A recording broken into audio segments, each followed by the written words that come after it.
एक गांव था जो जंगल के बिल्कुल पास था। वहां के लोग लकड़ी काट कर अपना पेट भरते थे। वो लकड़ी काट कर लाते और शहर में बेच आते थे। जंगल में बहुत सारे जंगली जीव रहते थे। वहां के लोग जब लकड़ी काटने के लिए जाते तो बहुत बार वो जंगली जानवरों का शिकार बन जाते। इन सब से बचने के लिए उन्होंने पेड़ पर चढ़ना सीखा। वो हर रोज पेड़ पर चढ़ने की कोशिश करते। कभी चढ़ने में सफल हो जाते तो कभी गिर जाते। उस गांव में एक बाबा रहते थे जो इस काम में माहिर थे। सभी उनके पास गए और वो सिखाने के लिए मान गए। अब बाबा उनको हर रोज पेड़ पर चढ़ना सिखाते। एक दिन ऐसा आया जब सभी युवा पेड़ पर चढ़ना सीख गए। आखिर में उनके अभ्यास का आखिरी दिन आ गया। बाबा ने बोला, चलो आज मैं तुम सबकी परीक्षा लेता हूँ। सभी परीक्षा देने के लिए मान गए। अब पहला युवक आया और पेड़ पर जल्दी जल्दी से चढ़ा। वो आधा नीचे आ गया, तभी बाबा बोले, बेटा संभल के नीचे आना। इसी तरह दूसरा युवक जल्दी जल्दी ऊपर चढ़ा और जब बिल्कुल नीचे आ ही गया तो बाबा जी बोले, बेटा संभल कर। फिर तीसरा युवक चढ़ा तो जब वो भी नीचे आने ही लगा तो बाबा बोले, संभल कर बेटा। इसी तरह बाबा ने सबको कहा। सभी हैरान थे कि जब ऊपर जा रहे होते तब बाबा को यह बात बोलनी चाहिए थी, परंतु जब हम नीचे आने ही वाले होते तो क्यों बोलते बाबा जी। किसी की पूछने की हिम्मत नहीं थी। तभी एक युवा बोला, बाबा आपकी एक बात समझ नहीं आई। बाबा ने पूछा, क्या बेटा? युवा बोला, बाबा जब हम पेड़ से नीचे उतरने वाले होते आप तब बोलते संभल कर उतरना, जबकि वहां तो हम आराम से नीचे आ सकते। बाबा ने ध्यान से बात सुनी और फिर कहा, बेटा इसका कारण यह है कि जब आप ऊपर जा रहे होते तो खुद ही सावधान होते हो, परंतु गलती तब होती है जब हम अपनी मंजिल के बिल्कुल पास पहुंच जाते हैं। उस समय आप बेफिक्र हो जाते हो कि अब तो कोई रिस्क ही नहीं, जबकि रिस्क उसी समय होता है। सभी बाबा की बात से सहमत थे। इस कहानी से हमें यह सीखने को मिलता है कि गलती तब ही होती है जब हम अपनी मंजिल के बिल्कुल पास होते हैं, क्योंकि उस समय लगता है कि यह तो हम बड़े आराम के साथ कर लेंगे, लेकिन तब हम अपने लक्ष्य से ध्यान हटा लेते हैं, जिसका परिणाम हमें बहुत दुख देता है। एक समय की बात है, एक राजा था। वो बहुत ही दानी था। लोगों को दान देना वो अपना काम समझता था। राजा से दान लेने के लिए बहुत भिखारी आते थे। 2 भिखारी रोज दान लेने के लिए राजा के पास आते थे। उनमें से एक युवा था जिसका नाम राजू था। दूसरा भिखारी एक बूढ़ा था जिसका नाम माखन था। वो रोज दान लेने के लिए आते तो राजा को भी उनके नाम याद हो गए। अब राजा उनको उनके नाम के साथ बुलाता था। ऐसा करते करते 6 महीने हो गए। राजा जब भी दान देता, युवा लड़का जिसका नाम राजू था वो दान लेके बोलता, राजा जी आपका धन्यवाद, आप बहुत दयालु हो।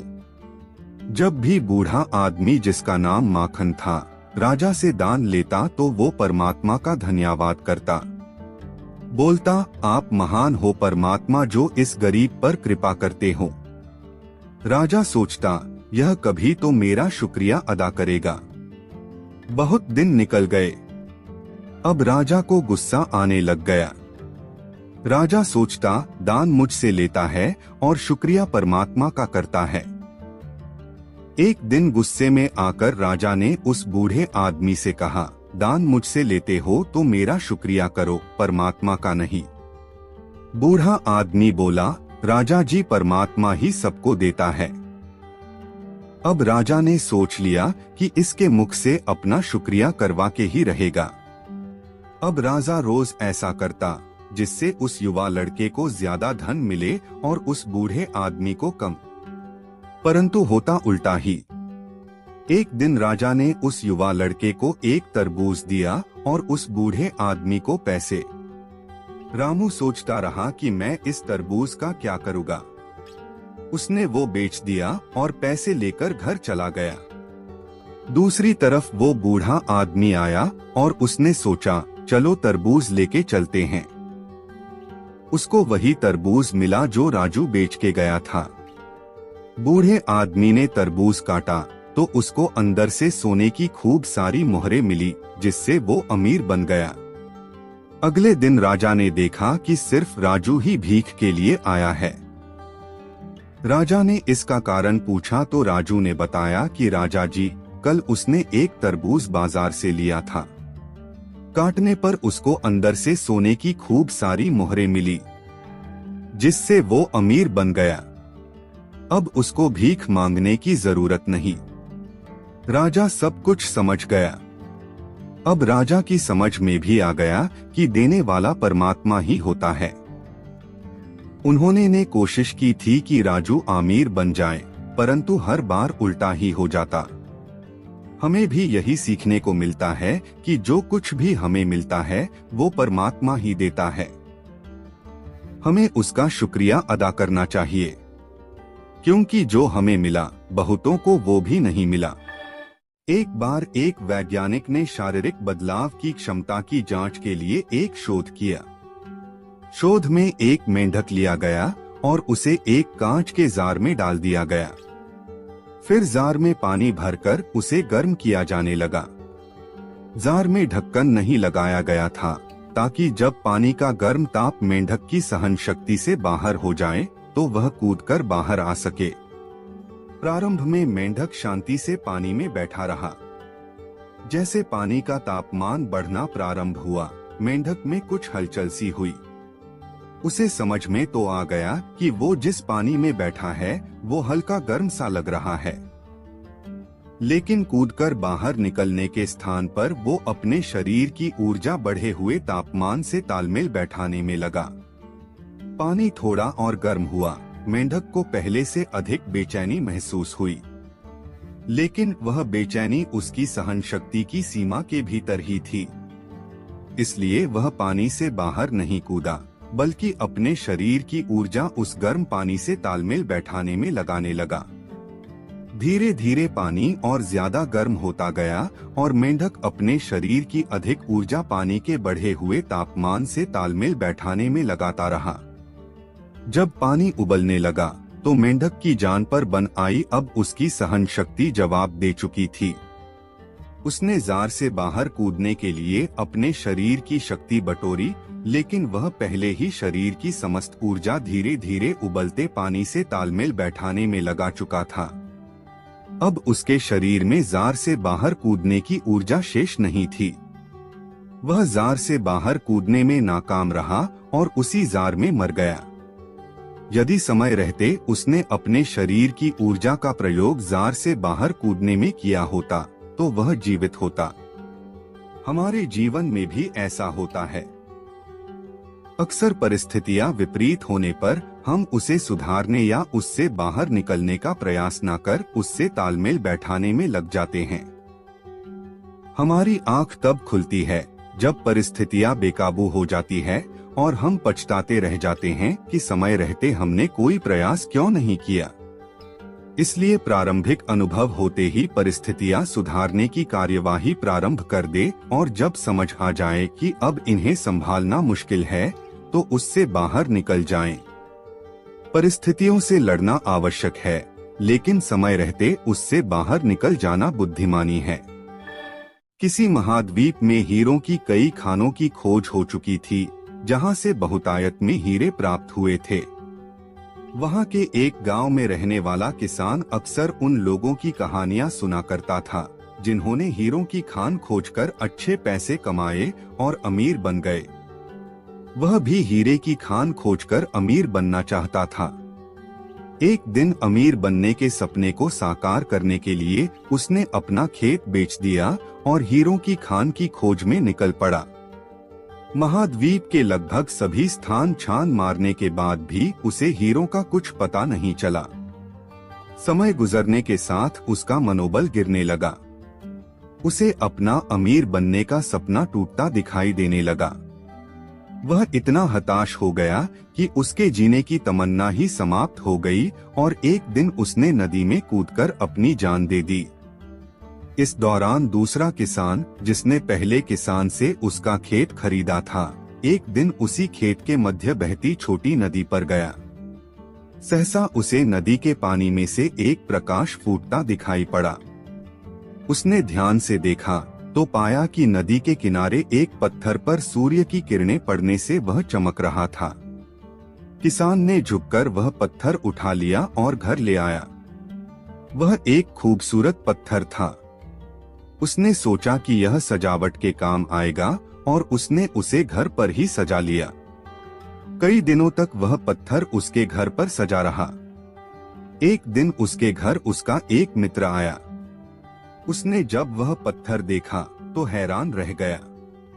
उसने किसान से पूछा, मित्र, तुम इस पत्थर की कीमत जानते हो? किसान ने जवाब दिया, नहीं, मेरे ख्याल से ये हीरा है। शायद अब तक खोजे गए हीरों में सबसे बड़ा हीरा, मित्र बोला। किसान के लिए इस बात पर यकीन करना मुश्किल था। उसने अपने मित्र को बताया कि उसे यह पत्थर अपने खेत की नदी के किनारे मिला है। वहां ऐसे और भी पत्थर हो सकते हैं। दोनों खेत पहुंचे और वहां से कुछ पत्थर नमूने के तौर पर चुन लिए। फिर उन्हें जांच के लिए भेज दिया। जब जांच रिपोर्ट आई तो किसान के मित्र की बात सच निकली। वे पत्थर हीरे ही थे। उस खेत में हीरों का भंडार था। वह उस समय की खोजी गई सबसे कीमती हीरे की खदान थी। दूसरा किसान उस खदान की वजह से मालामाल हो गया। पहला किसान महाद्वीप में दर दर भटका और अंत में जान दे दी, जबकि हीरे की खान उसके अपने खेत में उसके कदमों तले थी। इस कहानी में हीरे पहले किसान के कदमों तले ही थे, लेकिन वह उन्हें पहचान नहीं पाया और उनकी खोज में भटकता रहा। ठीक वैसे ही हम भी सफलता प्राप्ति के लिए अच्छे अवसरों की तलाश में भटकते रहते हैं। हम उन अवसरों को पहचान नहीं पाते या पहचान कर भी महत्व नहीं देते जो हमारे आसपास ही छुपे रहते हैं। जीवन में सफल होना है तो आवश्यकता है बुद्धिमानी और परख से उन अवसरों को पहचानने की और धैर्य से अनवरत कार्य करने की। सफलता निश्चित होगी। एक साधु घाट किनारे अपना डेरा डाले हुए था। वहां वह धुनी रमाकर दिन भर बैठा रहता और बीच बीच में ऊंची आवाज में चिल्लाता, जो चाहोगे सो पाओगे। उस रास्ते से गुजरने वाले लोग उसे पागल समझते थे। वे उसकी बात सुनकर अनुसना कर देते और जो सुनते वे उस पर हंसते थे। एक दिन एक बेरोजगार युवक उस रास्ते से गुजर रहा था। साधु की चिल्लाने की आवाज उसके कानों में भी पड़ी, जो चाहोगे सो पाओगे, जो चाहोगे सो पाओगे। ये वाक्य सुनकर वह युवक साधु के पास आ गया और उससे पूछने लगा, बाबा, आप बहुत देर से जो चाहोगे सो पाओगे चिल्ला रहे हो, क्या आप सच में मुझे वो दे सकते हो जो मैं पाना चाहता हूँ? साधु बोला, हाँ बेटा, लेकिन पहले तुम मुझे ये बताओ कि तुम पाना क्या चाहते हो? बाबा, मैं चाहता हूँ कि एक दिन मैं हीरों का बहुत बड़ा व्यापारी बनूं। क्या आप मेरी ये इच्छा पूरी कर सकते हैं? युवक बोला। बिल्कुल बेटा, मैं तुम्हें एक हीरा और एक मोती देता हूँ, उससे तुम जितने चाहे हीरे मोती बना लेना, साधु बोला। साधु की बात सुनकर युवक की आंखों में आशा की ज्योति चमक उठी। फिर साधु ने उसे अपनी दोनों हथेलियां आगे बढ़ाने को कहा। युवक ने अपनी हथेलियां साधु के सामने कर दी। साधु ने पहले उसकी एक हथेली पर अपना हाथ रखा और बोला, बेटा, ये इस दुनिया का सबसे अनमोल हीरा है। इसे समय कहते हैं। इसे जोर से अपनी मुट्ठी में जकड़ लो। इसके द्वारा तुम जितने चाहे उतने हीरे बना सकते हो। इसे कभी अपने हाथ से निकलने मत देना। फिर साधु ने अपना दूसरा हाथ युवक की दूसरी हथेली पर रखकर कहा, बेटा, ये दुनिया का सबसे कीमती मोती है। इसे धैर्य कहते हैं। जब किसी कार्य में समय लगाने के बाद भी वांछित परिणाम प्राप्त ना हो तो इस धैर्य नामक मोती को धारण कर लेना। यदि यह मोती तुम्हारे पास है तो तुम दुनिया में जो चाहो वो हासिल कर सकते हो। युवक ने ध्यान से साधु की बात सुनी और उन्हें धन्यवाद कर वहां से चल पड़ा। उसे सफलता प्राप्ति के 2 गुरु मंत्र मिल गए थे।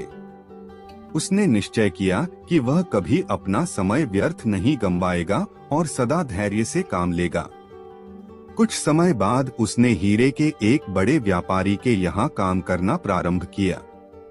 कुछ वर्षों तक वह दिल लगाकर व्यवसाय का हर गुर सीखता रहा और एक दिन अपनी मेहनत और लगन से अपना सपना साकार करते हुए हीरे का बहुत बड़ा व्यापारी बना। लक्ष्य प्राप्ति के लिए सदा समय और धैर्य नाम के हीरे मोती अपने साथ रखें। अपना समय कभी व्यर्थ ना जाने दें और कठिन समय में धैर्य का दामन ना छोड़ें। सफलता अवश्य प्राप्त होगी। मछलियां सालों से बहुताओं की प्रिय खाद्य पदार्थ रही हैं। वे इसे अपने भोजन का एक अभिन्न अंग मानते हैं। ताजी मछलियों का स्वाद उन्हें बहुत पसंद है। लेकिन तटों पर मछलियों के अभाव के कारण मछुआरों को समुद्र के बीच जाकर मछलियां पकड़नी पड़ती हैं। शुरुआती दिनों में जब मछुआरे मछलियां पकड़ने बीच समुद्र में जाते तो वापस आते आते बहुत देर हो जाती और मछलियां बासी हो जाती। यह उनके लिए एक बड़ी समस्या बन गई क्योंकि लोग बासी मछलियां खरीदने से कतराते थे। इस समस्या का निराकरण मछुआरों ने अपनी बोट में फ्रीजर लगवाकर किया। वे मछलियां पकड़ने के बाद उन्हें फ्रीजर में डाल देते थे। इससे मछलियां लंबे समय तक ताजी बनी रहती थी। लेकिन लोगों ने फ्रीजर में रखी मछलियों का स्वाद पहचान लिया। वे ताजी मछलियों की तरह स्वादिष्ट नहीं लगती थी। लोग उन्हें खास पसंद नहीं करते थे और खरीदना नहीं चाहते थे।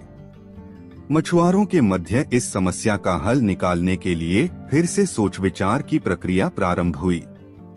आखिरकार इसका हल भी मिल गया। सभी मछुआरों ने अपनी बोट में फिश टैंक बनवा लिया। मछलियां पकड़ने के बाद वे उन्हें पानी से भरे फिश टैंक में डाल देते। इस तरह वे ताजी मछलियां बाजार तक लाने लगे। लेकिन इसमें भी एक समस्या आ खड़ी हुई। फिश टैंक में मछलियां कुछ देर तक इधर उधर विचरण करती, लेकिन ज्यादा जगह न होने के कारण कुछ देर बाद स्थिर हो जाती।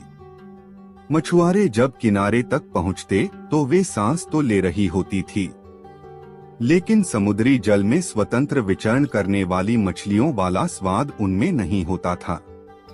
लोग चखकर ये अंतर कर लेते थे। ये मछुआरों के लिए फिर से परेशानी का सबब बन गई। इतनी कोशिश करने के बाद भी समस्या का कोई स्थायी हल नहीं निकल पा रहा था। फिर से उनकी बैठक हुई और सोच विचार प्रारंभ हुआ। सोच विचार कर जो हल निकाला गया उसके अनुसार मछुआरों ने मछलियां पकड़कर फिश टैंक में डालना जारी रखा, लेकिन साथ में उन्होंने एक छोटी शार्क मछली भी टैंक में डालनी शुरू कर दी। शार्क मछलियां कुछ मछलियों को मारकर खा जाती थी। इस तरह कुछ हानि मछुआरों को जरूर होती थी, लेकिन जो मछलियां किनारे तक पहुंचती थी उनमें स्फूर्ति और ताजगी बनी रहती थी। ऐसा शार्क मछली के कारण होता था क्योंकि शार्क मछली के डर से मछलियां पूरे समय अपनी जान बचाने सावधान और चौकन्नी रहती थी। इस तरह टैंक में रहने के बावजूद वे ताजी रहती थीं। इस तरकीब से मछुआरों ने अपनी समस्या का समाधान कर लिया। जब तक हमारी जिंदगी में शार्क रूपी चुनौतियां नहीं आती, हमारा जीवन टैंक में पड़ी मछलियों की तरह ही होता है, बेजान और नीरस। हम सांस तो ले रहे होते हैं, लेकिन हम में जिंदादिली नहीं होती। हम बस एक ही रूटीन से बंध कर रह जाते हैं। धीरे धीरे हम इसके इतने आदी हो जाते हैं कि चुनौतियां आने पर बड़ी जल्दी उसके सामने दम तोड़ देते हैं या हार मान जाते हैं। धीरे धीरे चुनौतियों और मेहनत के डर से हम बड़े सपने देखना छोड़ देते हैं और हालातों से समझौता कर साधारण जीवन व्यतीत करने लगते हैं। यदि जीवन में बड़ी और असाधारण सफलता हासिल करनी है तो बड़े सपने देखने होंगे।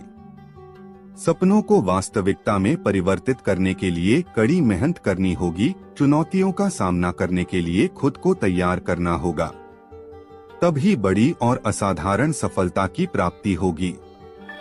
एक शहर में एक परिश्रमी, ईमानदार और सदाचारी लड़का रहता था। माता पिता, भाई बहन, मित्र, रिश्तेदार सब उसे बहुत प्यार करते थे। सबकी सहायता को तत्पर रहने के कारण पड़ोसी से लेकर सहकर्मी तक उसका सम्मान करते थे। सब कुछ अच्छा था, किंतु जीवन में वह जिस सफलता प्राप्ति का सपना देखा करता था वह उससे कोसों दूर था। वह दिन रात जी जान लगाकर मेहनत करता, किंतु असफलता ही उसके हाथ लगती।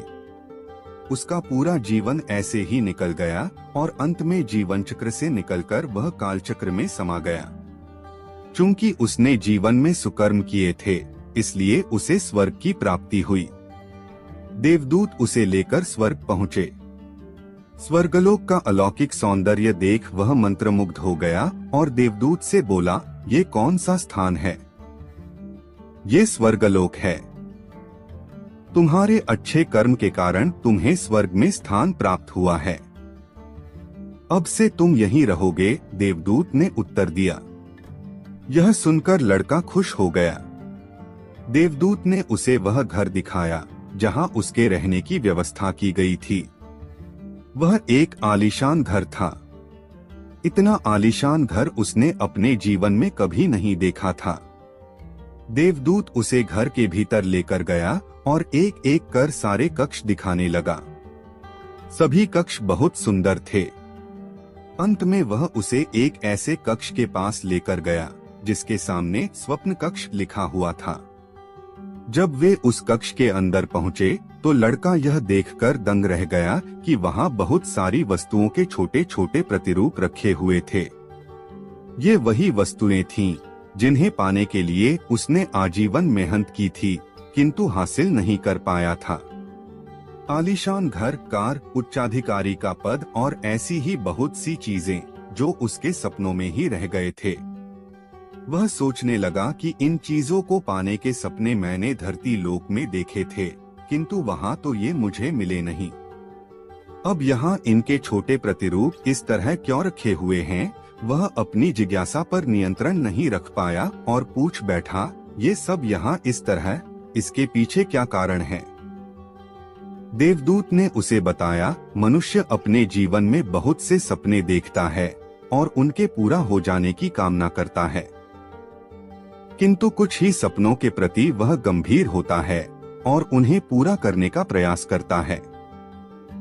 ईश्वर और ब्रह्मांड मनुष्य के हर सपने पूरा करने की तैयारी करते हैं, लेकिन कई बार असफलता प्राप्ति से हताश होकर और कई बार दृढ़ निश्चय की कमी के कारण मनुष्य उस क्षण प्रयास करना छोड़ देता है जब उसके सपने पूरे होने वाले ही होते हैं।